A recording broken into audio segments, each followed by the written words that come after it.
Assalamualaikum hörmətli qarindaşlar. Şərq Türkistan sürgündü hökuməti televiziyasının xəbərlər proqramısını kirşanlarını qızğın qarşı alımız. Döndə təfsili məzmunlarını diqqətinizə sunumuz. Ötken həftə Amerika, Angliya, Germaniya, Avstraliya, Kanada, Yaponiya, Polşa, Türkiyə və Fransiyani öz içigə alğan 43 dövlət Birleşken Devletler Teşkilatı'da Xitayning Şərq Türkistondagi irqiy qirg'inchilikni ayıplagan bayonotiga imzo qo'yib, Birleşken Devletler Teşkilatı Xavfsizlik Kengashi mustaqil tekshirish guruhining Şərq Türkistonga berib, to'solg'isiz tekshirish ilib berishni talab qildi. İsrailiya bu bayonotga imzo qo'yishdan o'zini qochirdi.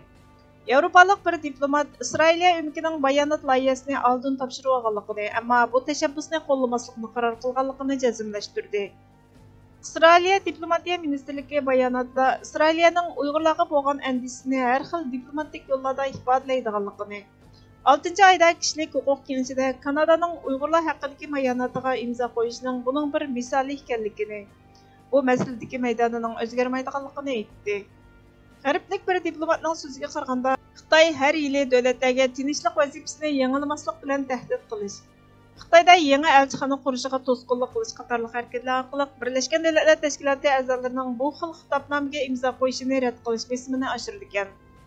İsrailiya amaldorlari Bayden hukumatining rag'batlantirishidan keyin 6-oyda bu xil xitobnomaga imzo qo'ygan edi. Ammo hukumat yana Amerikaning bir qism tirishchanligini keyinga surib, Xitoy bilan bo'lgan iqtisodiy munosabatni kengaytirishni tashabbus qildi. Yaqinqi yillardan buyon Trump va Bayden hukumati mas'uliga Amerika-Xitoy savdo urushi davomlashayotganda Isroiliya bilan Xitoyning munosabati yaqin bo'lgan. Sharq Turkiston surgunda hukumati Isroiliyaning bayonotga imzo qo'ymaganligiga norozilik bildirib, biz Isroiliya Tashqi ishlar ministerligining bayonotga imzo qo'ymaganligidan umidsizlandik. Yahudi millati irqiy qirg'inchilikni boshdan kechirganligi uchun Isroiliya davlatining aslo qaytalanmasin va'dasida ching turib, Xitoyning Sharq Turkistondagi Uyg'ur va boshqa turkiy millatlarga qarata elib berayotgan irqiy qirg'inchilikni ayblish axloqiy majburiyat edi dedi.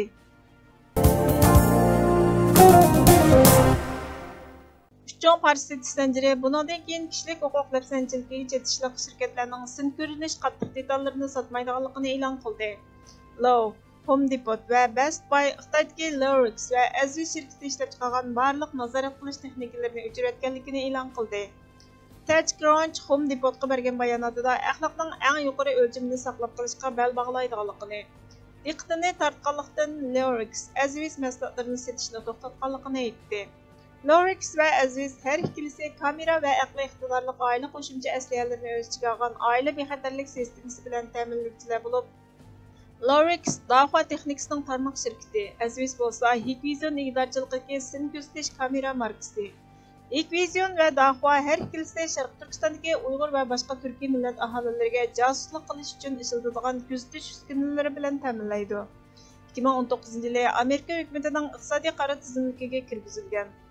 2019-yili Kengash palata a'zosi Tom Cotton Hikvision va Dahuani Xitoy kompartiyasining qo'rchoqlari deb atadi va Amerika hukumatini shirkatlarning g'arb bozoriga kirishiga to'sqinlik qilishga chaqirdi.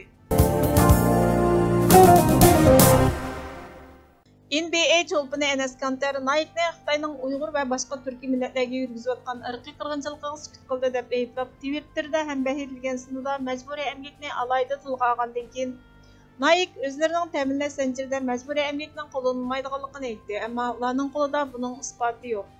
Majburiy emgakni oxirlashtirish uchun ko'rsatgan tirishchanligiga aloqador aniq vaqt bilan ta'minlamadi. Ular majburiy emgakni oxirlashtirish ittifoqi o'tirg'i qo'ygan bosqichlarga aloqador oshkora va'da bermadi dedi. Dushanba kuni Charlotte Hornets komandasi bilan o'ynagan musobaqada munofiq Nike va qul emgak bilan yasalgan degan xat yozilgan oq oyoq kiydi. Nike bayonotida majburiy emgakka munosabatli har qanday dokladga astoydil muomala qiladiganligini, ko'p tarafli xizmat guruhlari bilan aloqalashib, yer shari ta'minlash zanjirining butunligini qo'g'dashga yordam beradigan kollektiv hal qilish chorasini baholaganligini, tadbir belgilovchilarning talabiga asosan kishilik huquq va ta'minlash zanjirining butunligi qatorliq ko'p xil ommaviy siyosat masalasida doim tushuncha va fikr bilan ta'minlaydiganligini, Uyg'ur majburiy emgakning oldini olish qonuni yoki boshqa o'tirg'i qo'yilgan majburiy emgak qonuniga qarshi fikr yurgizmaganligini aytdi. Mustaqillikdan iborat milliy g'oyaning haqiqatga aylanishini ideologiyasiga aylandira olmagan. To'g'risi, mustaqillik ideyasini zihniyatiga sig'dira olmagan. Әксіче, müstemlikçisining kunligi ostiga sig'inib o'tishni, yodlashgan ideologiyasining talab taqozzosiga aylantirib olganlarning qilmish etmishlarining amaliyotda vatan satarliqdan boshqa ish emasligini tushunib yetishda 70 yildan keyingi bugungi hol vaziyatimiz bizni yetib oshqidek faktlarga, ibrat saboqlarga ega qilib turibdi. Buni tushunib yetmaslik uchun bir bo'lsa manqurt bo'lganligini jakarlash, yana bir bo'lsa munofiqona zihniyatning qamonligida sesib yetish lozim keladi, xolos. Burhan Muhammadning suyuqlantirilgan mustaqillik va sotqinlik ko'langalari nomli maqolasidan ilindi. Hurmatli ko'ruvchilar, xabarlarimizni ko'ngilinglar uchun ko'p rahmat. Kelar qitimli programmamizda ko'rishguncha Allohga omonat bo'lgaysizlar.